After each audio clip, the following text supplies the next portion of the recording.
El Señor esté con vosotros. Proclamación del Santo Evangelio según San Mateo. En aquel tiempo, Jesús tomó consigo a Pedro, a Santiago y a Juan, y se los llevó aparte a una montaña alta. Se transfiguró delante de ellos, y su rostro resplandecía como el sol, y sus vestidos se volvieron blancos como la luz. Y se les aparecieron Moisés y Elías conversando con él. Pedro entonces tomó la palabra y dijo a Jesús: Señor, qué bien se está aquí. Si quieres, haré 3 tiendas, una para ti, otra para Moisés, otra para Elías. Todavía estaba hablando cuando una nube luminosa los cubrió con su sombra, y una voz desde la nube decía: este es mi Hijo, el amado, mi predilecto, escuchadlo. Al oírlo, los discípulos cayeron de bruces, llenos de espanto.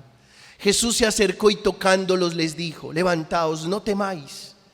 Al alzar los ojos no vieron a nadie más que a Jesús solo.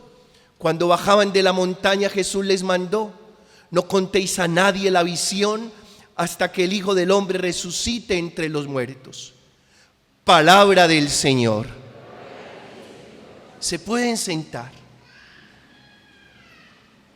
Celebramos en esta dominica la fiesta de la transfiguración del Señor.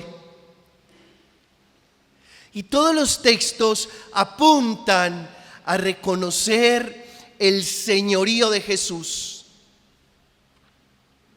La primera lectura del profeta Daniel expresa a través de una visión, es un género literario, expresa a través de una visión el señorío de Dios, la magnificencia de Dios, la soberanía de Dios, el esplendor de Dios. Por eso en el Salmo decíamos: el Señor reina altísimo sobre toda la tierra. Todos: el Señor reina altísimo sobre toda la tierra. Y en la segunda lectura del apóstol San Pedro, dice el apóstol: cuando os dimos a conocer el poder y la última venida de nuestro Señor Jesucristo, no nos fundábamos en fábulas fantásticas, sino que habíamos sido testigos oculares de su grandeza. De hecho, Pedro, Santiago y Juan fueron testigos oculares de la grandeza de Jesús. Por eso el texto del Evangelio de Mateo, en el capítulo 17, dice que Jesús elige a Pedro, a Santiago y a Juan. Los lleva a la montaña. Allí ora. Y mientras ora, se transfigura. Es decir, devela todo lo que hay de Dios en él. Claro, la oración tiene el poder de mostrar todo lo que hay de Dios en ti. Por eso una persona orante es una persona más luminosa. Claro. Y se le nota. Tanto que esa persona se convierte como un imancito. Y uno quisiera acercarse a esa persona. Y lo vamos a experimentar con la venida del Papa. Todos quisiéramos tocarlo, todos quisiéramos que nos abrazara, todos quisiéramos estar cerca de Él, todos quisiéramos el selfie con el Papa, sí, pero ¿saben qué hay detrás de eso? Un hombre orante, un hombre espiritual, un hombre lleno de luz. Eso no se improvisa, no, eso no se improvisa, porque la oración te da ese regalo, te vuelves luminoso, te vuelves atractivo desde el punto de vista espiritual. Tantas veces que nosotros quisiéramos ser atractivos para muchas personas y hacemos tantísimas cosas y se nos olvida que la mejor manera de ser atractivo es enriqueciéndonos por dentro, porque lo que más atrae al ser humano de otro ser humano es la experiencia que ese ser humano tiene de Dios, definitivamente. Es lo más atractivo. Por eso no hay que maquillarse mucho, ni hay que ponerse mucho tacón. No es el tacón, no es el maquillaje, no es el cuajo, los músculos, el porte. Es la vida espiritual lo que nos hace tan luminosos.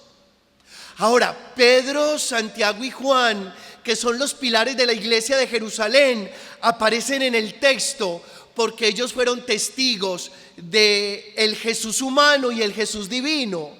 Fueron testigos de los pies polvorientos de Jesús, fueron testigos de la piel tostada de Jesús, fueron testigos del pelo quemado de Jesús, fueron testigos de la simplicidad y la sencillez de Jesús, pero también fueron testigos de las maravillas y del poder tierno y amoroso de Jesús.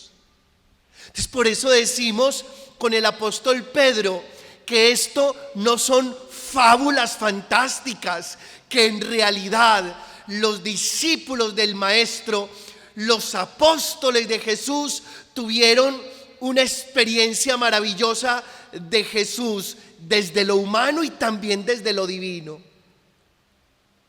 Desde ese ser natural, sencillo, doméstico, cercano, cotidiano, familiar, pero también de ese ser iluminado, especial, espiritual, amoroso, tierno, misericordioso, compasivo, acogedor, incluyente. Todas esas características divinas. Sube a la montaña. Y la montaña pues no es un lugar geográfico, es una experiencia de Dios. Porque la oración, sin que pierdas contacto con la realidad, te pone en otro contexto. Déjame decirte eso. La oración no te enajena, no te aleja de la realidad, pero te pone en otro contexto. De tal manera que una buena definición de oración es la capacidad que Dios le da a uno para ver desde arriba lo que está pasando abajo sin perder contacto con la realidad. Eso es oración. Cuando usted ora, simplemente eleva el espíritu. ¿Para qué? Para ver desde Dios lo que le está sucediendo sin perder contacto con ese suceso. Y cuando uno ve desde Dios, pues ve al derecho, porque cuando uno no ve desde Dios, ve al revés. Y ustedes se conocen ese cuentecito del niño que ve que la abuela está haciendo punto de cruz, y el niño pequeño ve desde abajo lo que la abuela está haciendo, y como ve al revés, le dice a la abuela: abuela, ¿qué son esos mamarrachos? Y la abuela le dice: no son mamarrachos, espera, yo termino, te pongo sobre mi regazo, miras desde arriba y verás al derecho y te darás cuenta que es un hermoso tejido. Eso hace la oración, porque uno cuando no se eleva espiritualmente a través de la oración, es decir, cuando no eleva el espíritu, todo lo ve mamarracho, todo lo ve al revés. A nada le encuentra sentido, a nada le encuentra explicación, todo le parece confuso, todo le parece un trauma. Pero cuando uno ora, es como si el Señor nos pusiera en su regazo y nos permitiera ver el bordado desde arriba, es decir, al derecho, para que contempláramos las maravillas que Él está haciendo. Eso es orar, que usted desde arriba, desde Dios, sea capaz de contemplar su realidad y darse cuenta que lo que está sucediendo no es un error, que hace parte del plan, porque la obra de Dios es perfecta. La obra de Dios es ¿qué? Alabado sea Él.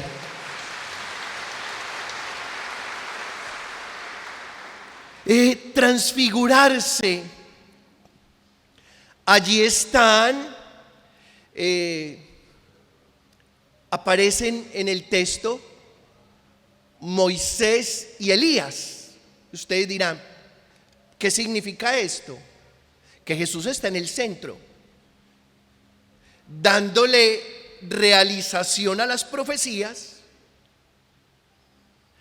y plenificación a la ley. Cuando uno conoce a Jesús, se da cuenta que las profecías se cumplen en Él y que la ley se plenifica en Él.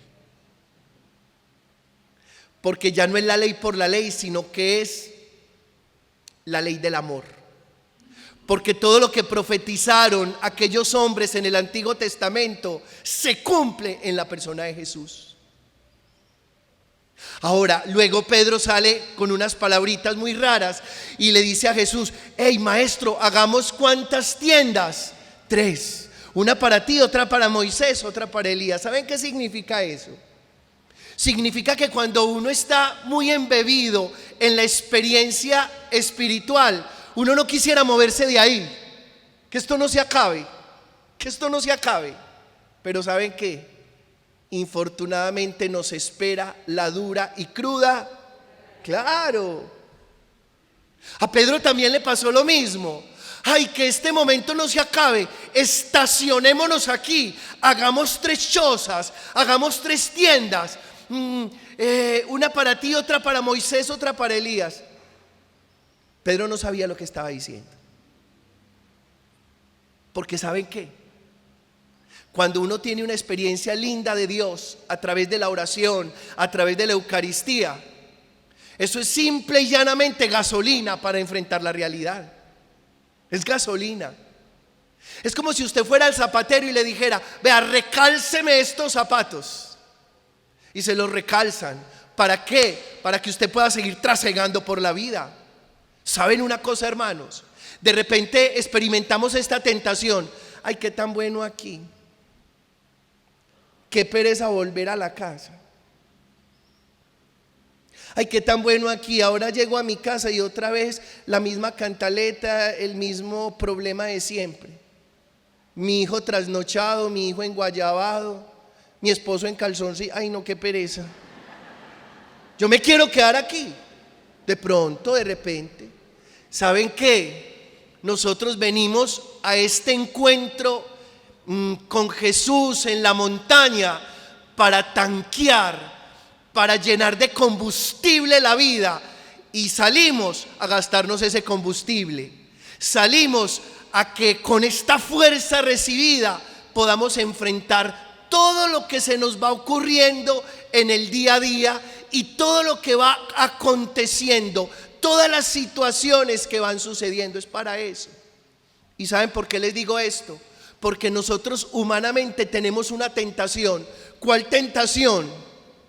De hacer de la experiencia de Dios una evasión. Yo mejor me voy para misa. Ojo. ¿A esconderse? No, a encontrarme. Por favor, nunca busque de Dios para esconderse. Busque de Dios para encontrarse. Porque ¿saben qué? Si uno se esconde, finalmente alguna vez la vida lo encuentra. Como pasa con las etapas de la vida. Etapa que usted no quema, etapa que queda debiendo. Etapa que queda ¿qué? Debiendo. Usted la queda debiendo. Por eso a mí me parece muy peligroso cuando veo un adolescente muy señorito, Misa y padre, es que parece un viejito. Dios espere que tenga 40 años. Eso él después lo tendrá que vivir. Pobrecita la señora. ¿No le tocó a la mamá la adolescencia del hijo? ¿Le va a tocar a quién? A la esposa. Y usted dice, pero también recomendadito que estaba. ¿Qué pasó cuando se despeinó de esa manera? Estaba tan bien recomendado. No, es que seguramente él no vivió una etapa, la quedó debiendo, ahí la está pagando. Esta experiencia de Dios es para que usted y yo nos encontremos. No se oculte, no se esconda en la experiencia de Dios, porque la experiencia de Dios es para ponerse de cara a la verdad. Ahora, ¿de qué quería conversar en este último ratico con ustedes? Y se los enuncio. Se trata más que de transfigurar, yo pienso que de reconfigurar la vida. Uno va perdiendo figura. Los computadores a veces hay que reconfigurarlos. Y cuando uno pierde figura es necesario buscar de Dios para reconfigurar la vida. Yo no sé si aquí hay alguien que diga, yo necesito reconfigurar mi vida. Y si aquí hay alguien que diga, yo necesito reconfigurar la vida, le voy a dar 7 consejitos. Primer consejito: siga trabajando en el conocimiento de sí mismo. ¿Saben una cosa? Uno dice que conoce mucho, y ahora con tanta información, pues dice que sabemos de todo. Pero dice que conocemos mucho, sabemos de todo, y no nos conocemos ni sabemos de sí mismos. Como si termináramos viviendo con un completo desconocido. ¿Yo quién soy? ¿Yo qué quiero? Y saben una cosa, no basta ser persona, es necesario saber que somos personas. No basta ser persona, es necesario saberlo. ¿Y saben por qué es tan importante conocer de sí? Porque uno no puede amar a quien no conoce. Y por eso muchas veces no gustamos de nosotros mismos. Por eso a Pedro no le gusta Pedro, y por eso a Beatriz no le gusta Beatriz, y por eso a Liz no le gusta Liz, y por eso a Marlene no le gusta Marlene. Y para que a Liz le guste Liz, a Marlene le guste Marlene, y a Beatriz le guste Beatriz, y a Pedro le guste Pedro, primero nos tenemos que conocer.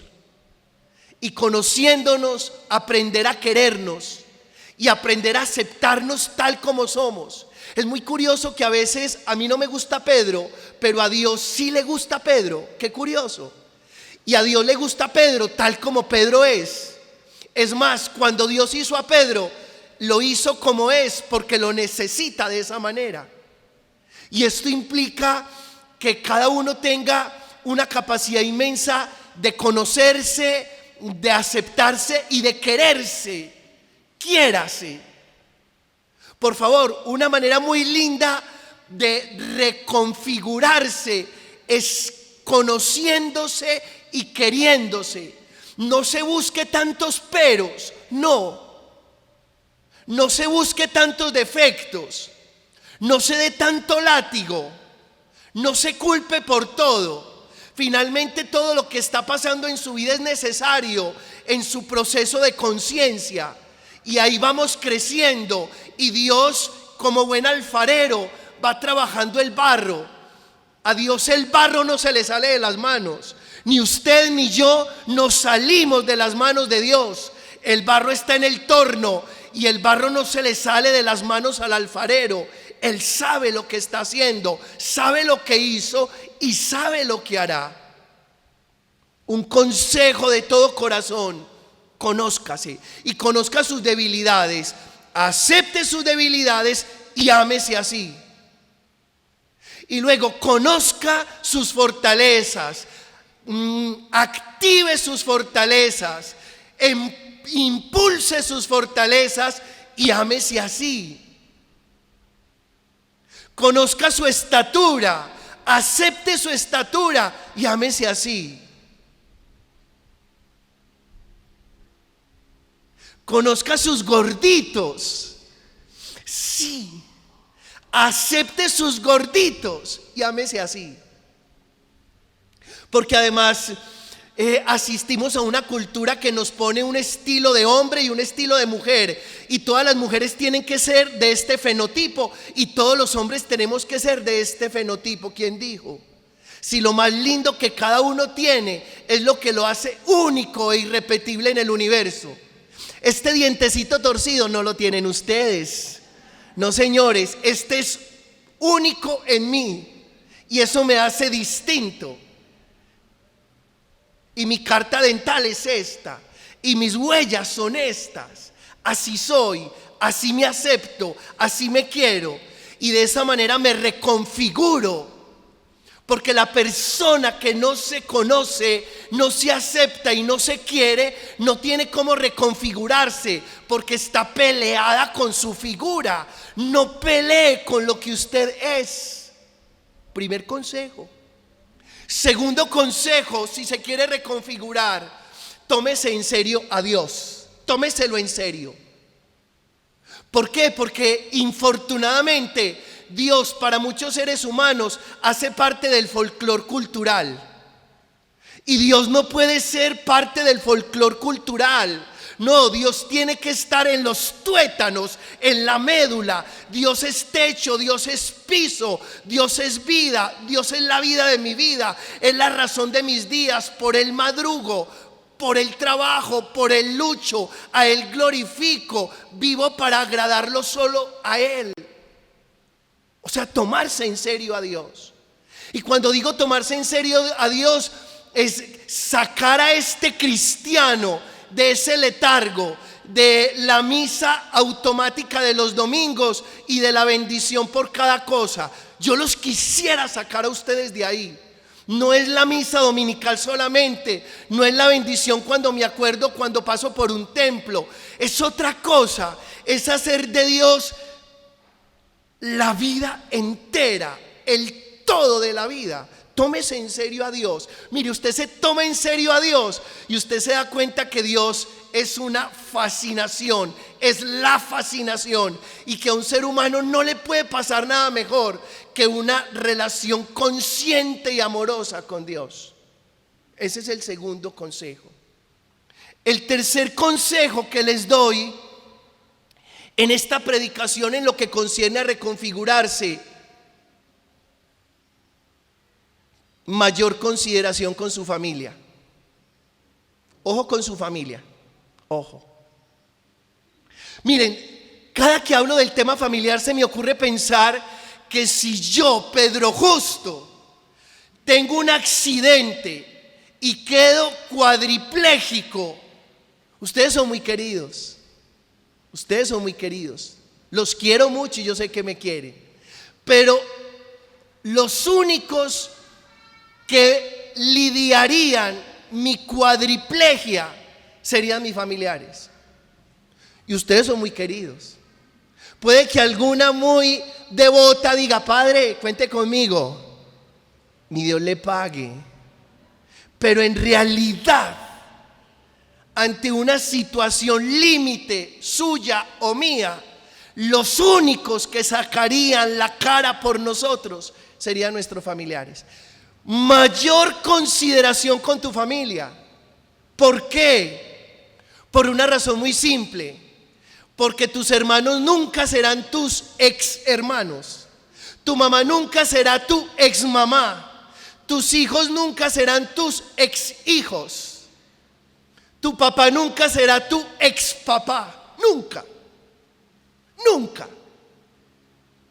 Es muy curioso que a veces yo le digo a alguien: oiga, usted sí se ganó la lotería con esa sobrina que tiene. ¿Cuál padre?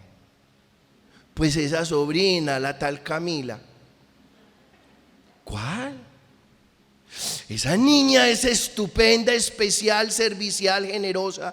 Ella es para las que sea ayudadora, querida, saludadora. ¡Qué hermosura! Ay, padre, ¿será otra Camila?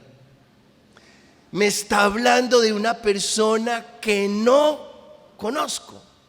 ¿Y saben por qué? Porque a veces somos demasiado queridos con el mundo entero, menos con la familia. Yo creo que una manera de reconfigurar la vida es teniéndole mayor consideración al tema familiar. Cuarto consejito. Reconfigurar la vida significa que usted es capaz, hágalo. Yo también lo voy a hacer, lo estoy haciendo. Sanar todas las enemistades, rencores y odios. ¿Cómo? Sanar todas las enemistades, rencores y odios. Eso no sirve para nada, eso es pura basura mental. Pura basura mental, los rencores, los odios, las enemistades, basura mental, no sirve para nada. Les voy a contar esta experiencia que me tiene muy feliz, muy feliz.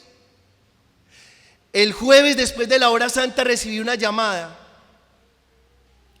Resulta que hace 5 años yo conocí un sacerdote mucho más joven, por supuesto. Y él me pidió que le ayudara con el tema de su capilla porque estaba en un lugar muy pobre. Fuimos y conocimos el lugar, fuimos y conocimos la capilla, le hacía falta el techo. Hicimos una campaña en la parroquia donde yo estaba y le conseguimos el techo. Después yo lo vi como muy enredado con el tema económico porque tenía hasta los meses de servicios públicos atrasados y le dije, ¿por qué no trabaja conmigo en el colegio donde yo trabajo? Yo lo presento, allá le van a pagar, usted puede subsidiar sus gastos personales con ese sueldo para que no tenga que vivir de la ponchera, porque vivir de la ponchera es muy duro. Son muy duros.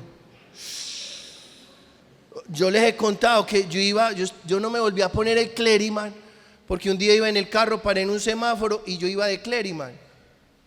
Y se me acercó un muchacho del semáforo y me dijo, hey colega, una moneda. Yo, colega. ¿Cómo así que colega? Sí, usted también vive de la ponchera, parce.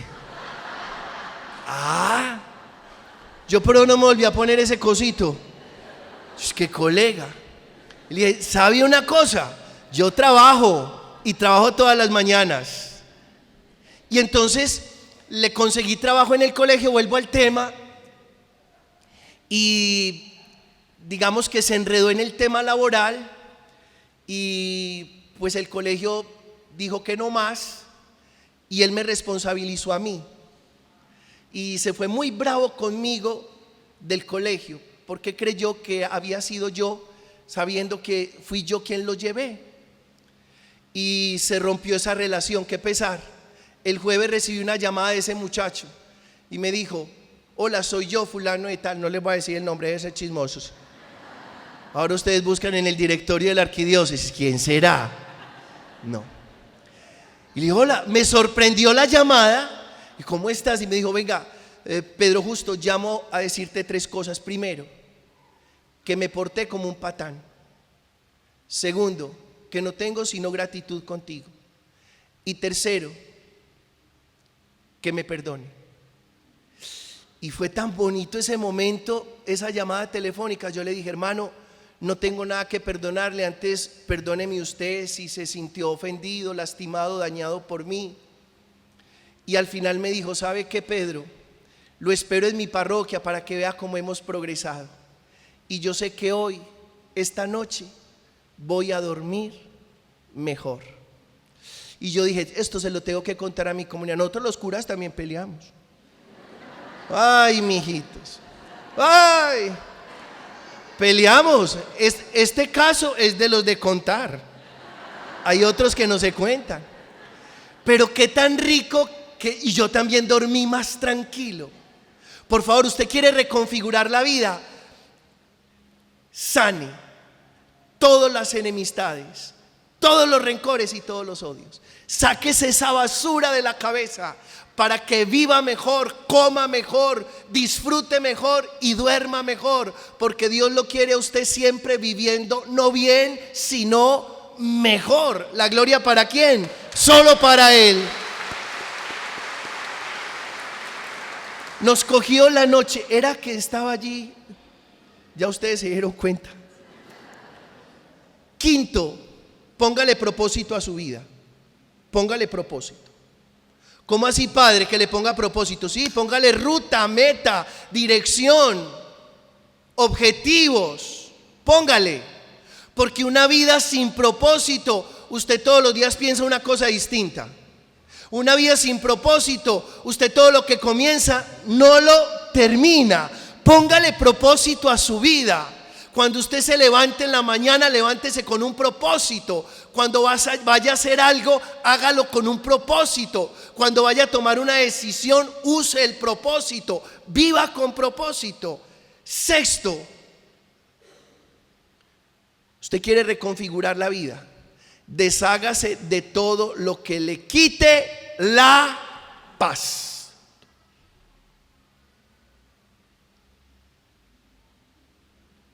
Padre, ¿qué? Sí.